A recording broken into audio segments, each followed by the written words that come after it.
friends, my name is Nargis Gupta. In this video, we are going to discuss a very important topic. The topic name is comparisons of sorting algorithm. This is a very important for GATE exam point of view or your university exam point of view और any competitive exams point of view या फिर आप अपने interview की बात करें तो interview के लिए भी बहुत इंपॉर्टेंट है. You should have the knowledge about the time complexity, space complexity of different sorting algorithms. So हम स्टार्ट कर रहे हैं. सबसे पहले बेसिक sorting algorithm जिसको हमने बोला है बबल शॉर्ट एल्गोरिथम. हम यहाँ पर बबल शॉर्ट एल्गोरिथम का best case, average case, worst case calculate करेंगे सारी शॉर्टिंग एल्गोरिथम्स का. हम ये देखेंगे कि वो शॉर्टिंग एल्गोरिथम स्टेबल है या नहीं है. हम ये देखेंगे कि हम वो शॉर्टिंग एल्गोरिथम इन प्लेस है या आउट प्लेस है. हम ये चेक करेंगे कि उस पर्टिकुलर शॉर्टिंग एल्गोरिथम में टाइम स्पेस कॉम्प्लेक्सिटी कितनी लगेगी. अब यहाँ पर टाइम कॉम्प्लेक्सिटी का मतलब आपको पता है कि कितना मैक्सिमम टाइम एल्गोरिथम ले रही है, कितना मिनिमम टाइम एल्गोरिथम लेगी, कितना एवरेज टाइम लेगी. स्पेस कॉम्प्लेक्सिटी भी अगेन सिमिलर है, कितना स्पेस मेमोरी में रिक्वायर्ड है किस पर्टिकुलर एल्गोरिथम के लिए, मैक्सिमम कितना है, मिनिमम कितना है, एवरेज कितना है. यहाँ पे दो टर्म्स और आप देख रहे हैं. ऑलरेडी मैं अपने प्रीवियस वीडियोस में बता चुका हूँ ये सारी चीजें, बट एक बार फिर से रिकॉल कर रहे हैं हम.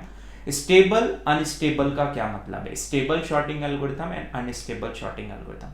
स्टेबल शॉर्टिंग एल्गोरिथम का मतलब है कि वो शॉर्टिंग एल्गोरिथम जिसमें जो एलिमेंट्स आपको गिवन है उसकी वैल्यूज मतलब जो रिलेटिव ऑर्डर है उसका वो चेंज नहीं होना चाहिए. लेट सपोज यदि आपके पास कोई एलिमेंट्स है लाइक 5, 10, 10, 15, तो जो 10, 10 टू टाइम्स हैं सेम वैल्यू है, तो यदि सेम वैल्यू है तो इन 10, 10 का रिलेटिव ऑर्डर चेंज नहीं होना चाहिए सेम वैल्यू का. फर्स्ट वाला 10 फर्स्ट पोजीशन पे तो फर्स्ट पे ही रहे, सेकंड वाला सेकंड पोजीशन पे रहे तो सेकंड पे ही रहे.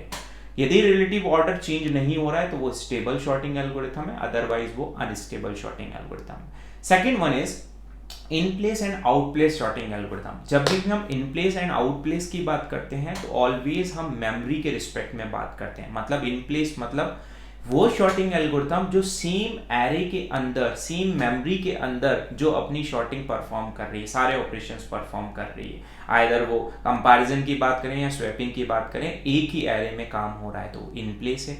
यदि एक्स्ट्रा मेमोरी की रिक्वायरमेंट पड़ रही है तो वो कहलाता है आपका आउट प्लेस शॉर्टिंग एल्गोरिथम. जिसके लिए यदि आपको याद है तो मर्ज शॉर्ट एल्गोरिथम में आपने क्या किया था, दो एरे थे, उन दो एरे के एलिमेंट्स को आप मर्ज करके थर्ड एरे में स्टोर कर रहे थे.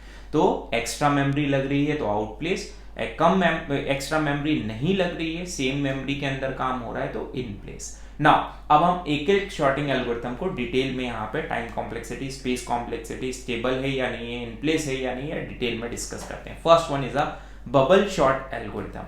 देखिए जब भी हमने बबल शॉर्ट एल्गोरिथम पढ़ा था, बबल शॉर्ट के केस में आपको पता है कि हमें एक लूप है हमारे पास में और उस लूप के अंदर एक और लूप है और उसमें नॉर्मल सा हम स्वैपिंग फंक्शन को कॉल करते हैं.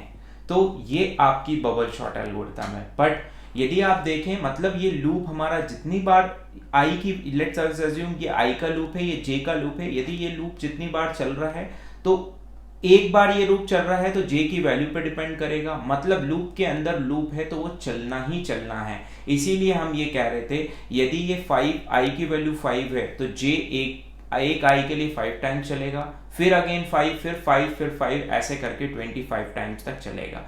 तो हमारे पास में कोई भी ऐसा ऑप्शन नहीं है जिसमें हम इस टाइम को रिड्यूस कर पाए. सो time complexity of bubble short algorithm is order of n square in all 3 cases.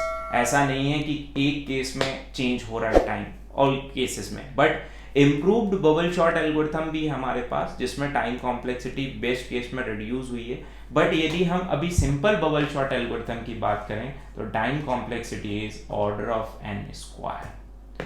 The time complexity is order of n square. उसके बाद में हम यदि तीनों केसेस में, यदि मैं एक केस की बात नहीं कर रहा हूं, best case, average case, worst case, bubble short algorithm की बात करेंगे तो तीनों केसेस में the time complexity is order of n square. Bubble short हमारी एक स्टेबल शॉर्टिंग एल्गोरिथम है. स्टेबल मतलब उसका जो ऑर्डर गिवन है वो रिलेटिव ऑर्डर चेंज नहीं होता, तो this is a stable sorting algorithm. उसके बाद में इन प्लेस आउट प्लेस की बात करें तो बबल शॉट एक ही एरे में काम करता है, नो एक्स्ट्रा मेमोरी रिक्वायरमेंट, तो bubble sort is a in place sorting algorithm, so in place sorting algorithm. उसके बाद में आगे बढ़े हम तो टाइम कॉम्प्लेक्सिटी, स्पेस कॉम्प्लेक्सिटी की बात करें, जब एक ही एरे में काम हो रहा है, there is nothing extra memory required, और क्योंकि ये इटरेटिव एल्गोरिथम है, यदि रिकर्सिव होती तो हमें वहां पे स्टैक की रिक्वायरमेंट पड़ती, बट इटरेटिव है तो यहाँ पे कोई भी टाइम आपका नहीं लगेगा। तो टाइम कॉम्प्लेक्सिटी बेस्ट केस में बात करें या एवरेज केस में बात करें या वर्स्ट केस में बात करें, तीनों केसेस में टाइम नहीं, स्पेस कॉम्प्लेक्सिटी तीनों केसेस में हमारी ऑर्डर ऑफ 1 आती है, मतलब कांस्टेंट टाइम आता है, there is no time required. Now second one is the insertion sort algorithm, this is also a very popular sorting algorithm, but bubble sort, insertion sort, selection sort, ये वो shorting algorithm है जो बहुत small data पे work करती है, large data set पे ये फेल हो जाती है, वर्क नहीं करती। नाउ नेक्स्ट वन हम बात करें आप इंसर्शन शॉट की। सो इंसर्शन शॉर्ट एल्गोरिथम में आपको पता है यही एकमात्र ऐसी एल्गोरिथम है जिस एल्गोरिथम में यदि आपके पास में एलिमेंट्स ऑलरेडी शॉर्टेड ऑर्डर में हैं, असेंडिंग ऑर्डर में ऑलरेडी यदि अरेंज्ड हैं, तो इस केस में इंसर्शन शॉर्ट में आप क्या करेंगे, सिर्फ कंपैरिजन करेंगे, there is no swapping required. तो यदि n एलिमेंट्स हैं तो ऑर्डर ऑफ n आपके टाइम कॉम्प्लेक्सिटी आएगी बेस्ट केस के अंदर इंसर्शन शॉर्ट में। बट यदि इंसर्शन शॉर्ट का आप वर्स्ट केस की बात करें या फिर एवरेज केस की बात करें, तो इन केसेस में जो टाइम कॉम्प्लेक्सिटी आती है वो ऑर्डर ऑफ n स्क्वायर ही आती है, there is no choice. But best case है तो ये बेस्ट एल्गोरिथम है बेस्ट केस के लिए, जिसमें यदि एलिमेंट ऑलरेडी शॉर्टेड है तो ये हमारी insertion short always gives the time complexity is order of n, मतलब लीनियर टाइम। और this is the worst case of यदि एलिमेंट ऑलरेडी शॉर्टेड है, तो यही हमारा वर्स्ट केस बन जाता है किसका, क्विक शॉर्ट एल्गोरिथम का, अभी हम उसको भी डिस्कस करेंगे। सो एवरेज केस की बात करूं तो ऑर्डर ऑफ n स्क्वायर, उसके बाद में वर्स्ट केस की बात करूं तो order of n square. Insertion sort also a stable sorting algorithm, यहाँ पे भी रिलेटिव ऑर्डर जो है वो मेंटेन रहता है, कोई भी ऑर्डर यहाँ पे रिलेटिव ऑर्डर चेंज नहीं होता। Again this is a in place algorithm, हमें कोई भी एक्स्ट्रा मेमोरी की रिक्वायरमेंट नहीं पड़ती है। यदि स्पेस की बात करें तो ये भी आपकी इटरेटिव एल्गोरिथम है, तो space complexity is also constant time. उसके बाद में बहुत सारी बुक्स ऐसी हैं जिसमें कुछ एल्गोरिथम्स के टाइम कॉम्प्लेक्सिटी डिफर करती है, बट मैं यहाँ पे आपको बहुत सारी बुक्स में से स्टैंडर्ड बुक्स के जो भी एग्जांपल्स हैं वो बता रहा हूँ कि स्टैंडर्ड बुक्स के अकॉर्डिंग टाइम क्या होना चाहिए, स्पेस कॉम्प्लेक्सिटी क्या होना चाहिए। नाउ सिलेक्शन शॉर्ट की हम बात करें तो सिलेक्शन शॉर्ट एल्गोरिथम में आप क्या करते हैं, यहाँ पर थोड़ा सा समझिए। बेसिकली सिलेक्शन शॉर्ट एल्गोरिथम में हम ये कर रहे थे कि जो भी एलिमेंट्स हैं, लेट सपोज 10 है, 2 है, 3 है, 5 है, 20 है, ये एलिमेंट्स हमारे पास में, हम फर्स्ट वाले एलिमेंट को मिनिमम कंसीडर कर रहे थे और नेक्स्ट वाले से कंपेयर करते जा रहे थे। नेक्स्ट वाले को आपने यदि छोटा है तो मिनिमम का टैग हम नेक्स्ट वाले को दे देते हैं, आगे बढ़ते जाते हैं, आगे बढ़ते जाते हैं, आगे बढ़ते जाते हैं, मतलब कंपैरिजन तो आप हर एक पास में पूरा n टाइम्स कर रहे हैं, जितने नंबर ऑफ एलिमेंट्स हैं उससे उतने ही कंपैरिजन कर रहे हैं, 1 कंपैरिजन, 2 कंपैरिजन, 3 कंपैरिजन, 4 कंपैरिजन, मतलब n-1 कंपैरिजन कर रहे हैं। बट स्वैपिंग की यदि हम बात करें तो स्वैपिंग सिर्फ एक ही बार में हो रही थी, वो आपकी जब सारे फर्स्ट स्टेप आप परफॉर्म कर लेते हैं तो स्वैपिंग एट द एंड में होती है, और स्वैपिंग होने के बाद में जो एलिमेंट्स रिमेनिंग आपके पास में बच जाते हैं।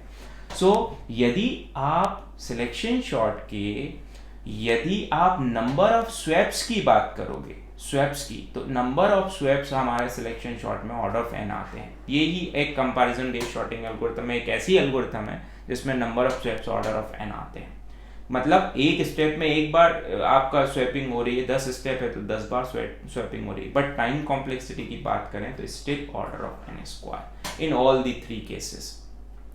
सो यहाँ पर यदि मैं अपडेट करूं इसके टाइम की तो order of n square in all 3 cases, the time complexity is order of n square. So selection short best case, average case, worst case, तीनों केस में order of n square. Again this is a stable shorting algorithm, again this is a in place shorting algorithm, there is no extra memory required, क्योंकि ये भी आपकी iterative shorting algorithm है, तो again यहाँ पर भी जो टाइम कॉम्प्लेक्सिटी स्पेस कॉम्प्लेक्सिटी की बात करें तो वो क्या आती है आपकी constant. Now very important algorithm quick sort algorithm. Quick sort algorithm की जब हम बात करते हैं तो यहाँ पर थोड़ा सा आपको दिमाग लगाने वाली बात है कि क्विक शॉर्ट एल्गोरिथम में पहली चीज़, क्योंकि ये बहुत इंपॉर्टेंट शॉर्टिंग एल्गोरिथम है तो थोड़ा सा मैं इसको आपसे डिटेल में डिस्कस करूंगा। ऑलरेडी मैं अपने प्रीवियस वीडियोस में डिस्कस कर चुका हूँ। क्विक शॉर्ट एल्गोरिथम में यहाँ पर जब हम क्विक शॉर्ट की बात करें तो क्विक शॉर्ट में पहला केस सिर्फ और सिर्फ वर्स्ट केस तब बनता है जब एलिमेंट आपके ऑलरेडी शॉर्टेड हों। यदि इस तरह से कोई एलिमेंट्स हैं तो quick sort gives the worst case time complexity. Reason क्या है? आपने फर्स्ट पाइवट एलिमेंट सिलेक्ट किया है, लास्ट पाइवट एलिमेंट सिलेक्ट किया, लेट अस अज्यूम फर्स्ट वाला पाइवट एलिमेंट सिलेक्ट किया, सारे कंपैरिजन आपने कर लिए। यदि आप पाइवट के लेफ्ट में देखें तो 0 एलिमेंट, बट पाइवट के राइट में देखें तो आपके पास में n-1 एलिमेंट। अगेन जब आप नेक्स्ट वाले फेज पे आएंगे, नेक्स्ट वाले स्टेप पे आएंगे तो आपके पास में ये एलिमेंट्स बचेंगे। फिर क्या करेंगे आप? पाइवट के लेफ्ट में यदि स्टिल आप देखेंगे तो अगेन आपके पास में 0 एलिमेंट, ये आपका पाइवट एलिमेंट। पाइवट के राइट में देखेंगे तो n-1 एलिमेंट। तो यदि आप चेक करेंगे तो यहाँ पर ये ऐसी सिचुएशन बन रही है, यदि हम असेंडिंग या डिसेंडिंग किसी की बात करें, आगे से स्टार्ट करें या पीछे से स्टार्ट करें, यदि ऐसी ट्री आपकी बन रही कि एक ही साइड में सिर्फ आपके पूरे एलिमेंट सॉल्व हो रहे हैं, या इधर लेफ्ट में या राइट में एक साइड आपकी खाली है, तो उस केस में quick sort algorithm always worst case time complexity देती है। और इसको हम डायरेक्टली सॉल्व भी कर सकते हैं कि n-1 plus n-2 plus n-3 and so on. यदि इसको सॉल्व करेंगे तो आप ऑर्डर ऑफ n² टाइम आपका निकल के आता है, क्योंकि यहाँ पे n-1 हुए, फिर n-2 n-3 हुए एंड सो ऑन। कब तक चलता जाएगा ये आपका? ठीक है, तो 1 तक जाएगा तो a1 हो गया, तो 1 + 2 + 3 अप टू n-2 n-1 तक जाएंगे, तो this is the order of n² time. But quick short की ये सिर्फ एक केस ऐसा बनता है जहां पर ये आपका वर्स्ट केस टाइम कॉम्प्लेक्सिटी देता है। बट यदि आपके पास में कोई रेंडमली एलिमेंट्स हैं लाइक 20, 10, 1, 2, 5 इस तरह के, तो it gives the best case और एवरेज केस में order of log n time, क्योंकि आप क्या कर रहे हैं? पाइवट के लेफ्ट में डिवाइड कर रहे हैं, पाइवट के राइट में एलिमेंट्स डिवाइड हो गए। जब डिवाइड हो गए तो हमारे पास में यहाँ पे ये टाइम आता है। तो क्विक शॉर्ट जो है आपकी प्रैक्टिकल शॉर्टिंग एल्गोरिथम है। और क्विक शॉर्ट की जब हम बात करें तो लार्ज डेटा सेट के लिए क्विक शॉर्ट अप्लाई होती है। क्विक शॉर्ट इज जो एल्गोरिथम है हमारी, quick short and merge short दोनों की दोनों एल्गोरिथम हमारी डिवाइड एंड कंकर अप्रोच को फॉलो करती है। मतलब आप एलिमेंट्स को डिवाइड कर रहे हैं स्मॉल सा वेरीज में, उसके बाद में आप मर्ज कर रहे हैं। यदि क्विक शॉर्ट के बेस्ट केस की बात करूं तो the best case time complexity is quick short is order of log n। And यदि हम आगे बात करें बेस्ट केस के बाद में एवरेज केस की बात करें तो एवरेज केस में भी the time complexity is order of n-log n। और उसके बाद में यदि आप आगे बढ़ें और वर्स्ट केस, क्योंकि ऑलरेडी हम कैलकुलेट कर चुके हैं, तो worst case time complexity of quick short is order of n²। सो यहाँ पर आ जाएगा आपका order of n²। This is the time complexity of quick sort algorithm. अब यहाँ पे बात आती है quick short is a stable और अनस्टेबल। यदि क्विक शॉर्ट से रिलेटेड आपने क्वेश्चंस करके देखोगे तो उसमें सिमिलर रिलेटिव वैल्यूज लेकर चलिएगा आप। जब रिलेटिव वैल्यू लेकर चलेंगे तो आपको पता चलेगा कि जो पोजीशन है एलिमेंट की वो चेंज हो जाती है। तो this is a unstable sorting algorithm. और क्विक शॉर्ट इन प्लेस है या आउट प्लेस? भाई एक ही एरे के अंदर हम काम कर रहे हैं, हमारे पास में और एरे की हमें रिक्वायरमेंट नहीं है। It is also in place sorting algorithm. But अब हम बात करते हैं टाइम की बात हो गई, अब स्पेस की बात करते हैं। तो देखिए क्विक शॉर्ट एल्गोरिथम आपकी रिकर्सिव शॉर्टिंग एल्गोरिथम है। और जब भी हम रिकर्जन की बात करते हैं तो वहां पे आपको स्टैक का कॉन्सेप्ट आ जाता है। तो क्विक शॉर्ट हमारी रिकर्सिव शॉर्टिंग एल्गोरिथम है। रिकर्सिव शॉर्टिंग एल्गोरिथम है तो आपका स्टैक का कॉन्सेप्ट आ गया। मतलब जो फंक्शन आप कॉल कर रहे हो क्विक शॉर्ट का, वो आपका कहाँ पे उसकी वैल्यूज स्टोर हो रही है? आपकी स्टैक के अंदर। एक स्टैक के अंदर एरे वैल्यू स्टोर हो रही है। स्टैक इज एक टाइप का डेटा टाइप है। सॉरी डेटा स्ट्रक्चर, और डेटा स्ट्रक्चर है मतलब वहां पे आप मेमोरी की रिक्वायरमेंट पड़ रही है, आप मेमोरी स्टोर कर रहे हैं डेटा स्ट्रक्चर में, ठीक है, मतलब हम मेमोरी की बात कर रहे हैं, यहाँ पर रिकर्जन की बात कर रहे हैं, तो ऑब्वियसली फंक्शंस को स्टोर कर रहे हैं स्टैक के अंदर, तो उस केस में क्विक शॉर्ट जो है स्पेस कॉम्प्लेक्सिटी लेता है फंक्शंस को स्टैक में स्टोर करने के लिए। तो बेस्ट केस टाइम कॉम्प्लेक्सिटी की बात करूं, सॉरी स्पेस कॉम्प्लेक्सिटी, बार बार मेरे मुंह से टाइम निकल रहा है, space, best case space complexity की बात करूं तो it takes the log n time.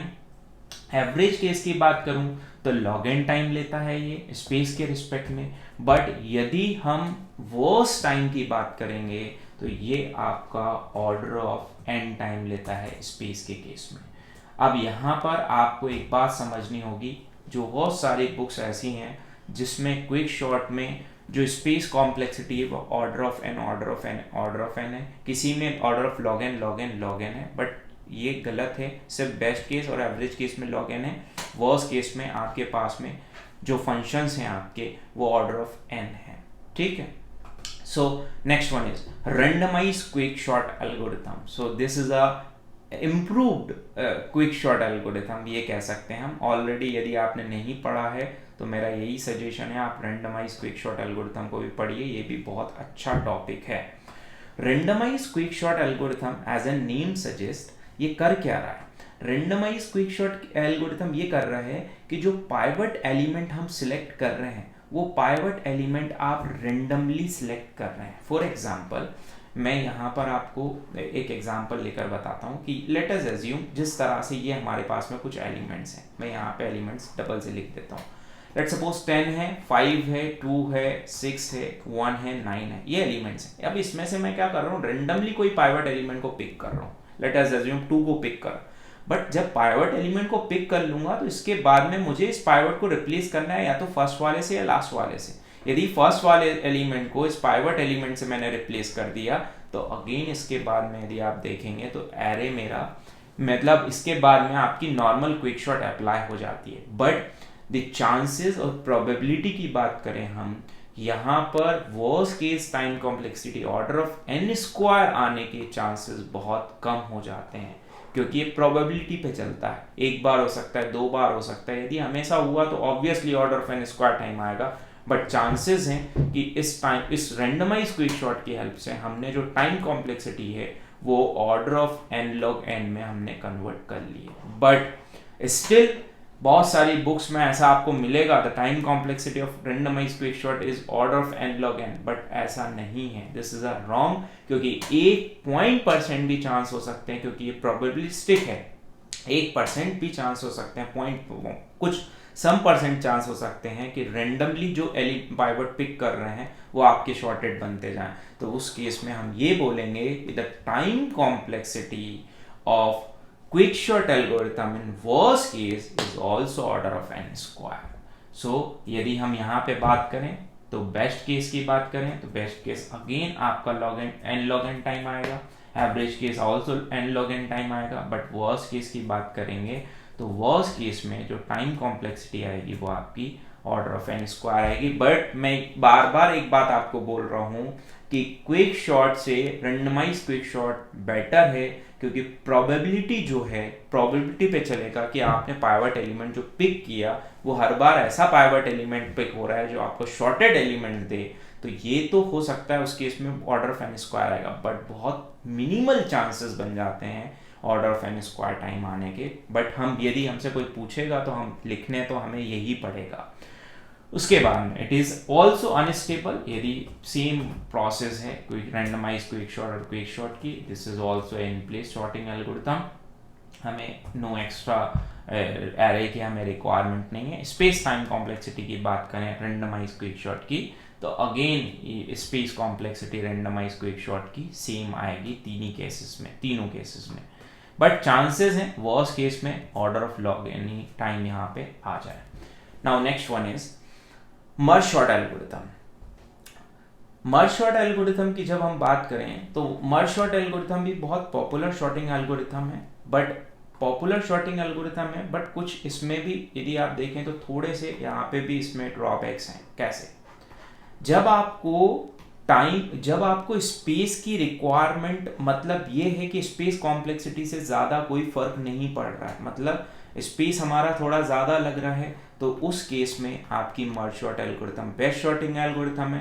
क्योंकि यदि बेस्ट केस की बात करें, एवरेज केस की बात करें या वर्स्ट केस की बात करें, हर एक केस में merge sort algorithm gives the time complexity order of n log n। But क्योंकि हम क्या कर रहे हैं, मर्ज सॉर्ट में डिवाइड एंड कंकर टेक्निक है, हर एक एलिमेंट्स को हम पहले सॉल्व कर रहे हैं, सॉल्व करके इन एलिमेंट्स को हम क्या कर रहे हैं, 1 या 2 है तो या 1 2 को हम नेक्स्ट एरे में स्टोर कर रहे हैं। तो merge sort algorithm extra space तो ले रहा है बट टाइम आपका रिड्यूस हो रहा है। बट यदि हम क्विक शॉट और मर्ज शॉट की बात करें तो फिर हमारे दिमाग में ये क्वेश्चन आना चाहिए कि why we required quick sort algorithm जब मर्ज शॉट एल्गोरिथम की जो टाइम कॉम्प्लेक्सिटी है वो n log n आ रहा है। क्योंकि क्विक शॉट प्रैक्टिकल एल्गोरिथम है, लार्ज डेटा सेट पे वर्क करती है, मर्ज शॉट भी लार्ज डेटा सेट पे वर्क करती है, बट मर्ज शॉट आपकी टाइम ले रही, स्पेस ले रही है, बट क्विक शॉट के लिए हमें कोई एक्स्ट्रा स्पेस की रिक्वायरमेंट नहीं पड़ रही। दोनों रिकर्सिव है तो स्पेस कॉम्प्लेक्सिटी दोनों की स्पेस कॉम्प्लेक्सिटी तो लगभग थोड़ी बहुत माइनर सा चेंजेस होगा। बट हम यदि बात करें कि क्योंकि एरे के अंदर आपने क्या कर स्टैक के अंदर क्या कर रहे हैं, आप फंक्शंस को कॉल कर रहे हैं, बट यदि हम जब बोलें कि मर्ज सॉर्ट की बात करें तो it is not an in place sorting algorithm, this is out place sorting algorithm. यदि मर्ज सॉर्ट को हम इन प्लेस शॉर्टिंग एल्गोरिथम बनाएंगे तो time complexity order of N square आ जाएगी। बट हम मर्ज शॉर्ट दोनों तरह की होती है, इन प्लेस भी होती है, एक आउट प्लेस भी होती है। बट जनरली जब हम डिस्कस करते हैं तो मर्ज शॉर्ट आउट प्लेस की बात करते हैं, जहां पे आप दो एलिमेंट्स को जब आपने उनके बीच में ऑपरेशन परफॉर्म किया तो एक थर्ड एरे एक्स्ट्रा एरे में आपने स्टोर करा, तो एक्स्ट्रा मेमोरी की रिक्वायरमेंट है। यदि मेमोरी कंसर्न नहीं है तो आप मर्ज शॉर्ट को यूज करिए, यदि मेमोरी कंसर्न है आपका तो क्विक शॉट को यूज करिए। क्योंकि क्विक शॉट में सिर्फ एक ही तो केस है जिसमें आपका time complexity order of n square आएगी, वो है कि आपके एलिमेंट्स ऑलरेडी शॉर्टेड है। अदरवाइज यदि आप देखेंगे तो ऐसा कुछ भी ऐसे चांसेस बहुत कम होंगे। तो मर्ज शॉर्ट की जब हम बात करें टाइम कॉम्प्लेक्सिटी की, तो बेस्ट केस में, एवरेज केस में एंड वर्स्ट केस में, तीनों केसेस में जो टाइम आता है वो आपका आता है n log n। Merge sort is a stable sorting algorithm, यहाँ पे कोई भी रिलेटिव ऑर्डर हमारा चेंज नहीं होता, दिस इज अ स्टेबल। उसके बाद में इन प्लेस की बात करें आउट प्लेस की, तो मर्ज शॉर्ट जो है आपकी आउट प्लेस एल्गोरिथम है। उसके बाद में जब स्पेस कॉम्प्लेक्सिटी की बात करें तो ऑब्वियसली आपको एक न्यू एरे की रिक्वायरमेंट पड़ रही है, और न्यू एरे की भी रिक्वायरमेंट पड़ रही है, फंक्शन की कॉलिंग जो हो रही है वो आपकी स्टैक के अंदर आ रही है, तो हम मैक्सिमम टाइम यहाँ पे लेके चलेंगे which is a order of n। तो तीनों केसेस में स्पेस कॉम्प्लेक्सिटी मर्ज शॉर्ट के केस में वो आएगी आपकी order of n। Now heap sort, last sorting algorithm हमारे पास में है वो है heap sort algorithm. Heap sort में आप क्या करते हैं कि हीप शॉर्ट में दो तरह की शॉर्टिंग एल्गोरिथम आप परफॉर्म करते हैं, one is called the mean heap and second one is called the max heap. Max heap का मतलब ये है मैक्सिमम एलिमेंट आपका रूट नोड पे होगा, बाकी मिनिमम एलिमेंट यहाँ पर हो सकते हैं 10 20 15 और ये हो सकता है 18, so this is a max heap. मिन की बात करें, मिनिमम एलिमेंट आपका रूट नोड पे आ जाएगा। तो जब हम इसके टाइम कॉम्प्लेक्सिटी की बात करते हैं हीप शॉर्ट की, क्योंकि हीप को बनाने में n टाइम लगता है, उसको एम्प्लीफाई करने में आपके पास में log n टाइम लगता है, तो total time complexity heap sort की भी हर एक केस में यदि आप देखेंगे तो वो order of n log n आएगी। तो ये हो गया आपका order of n log n in each and every case. Heap sort की बात करें तो हीप शॉर्ट भी आपकी अनस्टेबल शॉर्टिंग एल्गोरिथम है, but heap sort in place sorting algorithm, मतलब अनस्टेबल है, मतलब रिलेटिव ऑर्डर चेंज हो जाता है हीप शॉर्ट के अंदर भी। स्पेस कॉम्प्लेक्सिटी की बात करें आप हीप शॉर्ट के, तो हीप शॉर्ट में स्पेस एक्स्ट्रा कोई स्पेस नहीं रखता, हम सेम एरे में वर्क करते हैं, ठीक है। तो the time complexity, space complexity of the heap sort is order of 1, it takes the constant time. तो जब हमारे पास में टाइम का इशू है तो उस केस में आप हीप शॉर्ट एल्गोरिथम को यूज कर सकते हैं। तो ये सारी आपके पास में डिफरेंट शॉर्टिंग एल्गोरिथम्स हैं। यदि आप इसको प्रॉपर तरीके से हर एक एल्गोरिथम को रीड आउट करेंगे, हर एक एल्गोरिथम का टाइम निकालेंगे तो आपको क्लियर होगा। बट यदि कॉम्पिटिटिव एग्जाम्स की प्रिपरेशन आप कर रहे हैं तो ये जो मैंने चार्ट बना दिया है आपको एल्गोरिथम के लिए, इस चार्ट को आप अपने दिमाग में रखिए, सेट कर लीजिए माइंड में, रट लीजिए वट एवर जो भी आपको करना है, क्योंकि हर एक एग्ज़ाम में, कॉम्पिटिटिव एग्ज़ाम्स में, कंप्यूटर साइंस से रिलेटेड एग्ज़ाम्स में, यदि गेट की बात करें, नेट की बात करें, सारे एग्ज़ाम्स में 1 से 2 क्वेश्चन हमेशा शॉर्टिंग एल्गोरिथम्स के टाइम कॉम्प्लेक्सिटी या फिर इन प्लेस है या आउट प्लेस है या स्पेस कॉम्प्लेक्सिटी से पूछा जाता है। Thank you so much.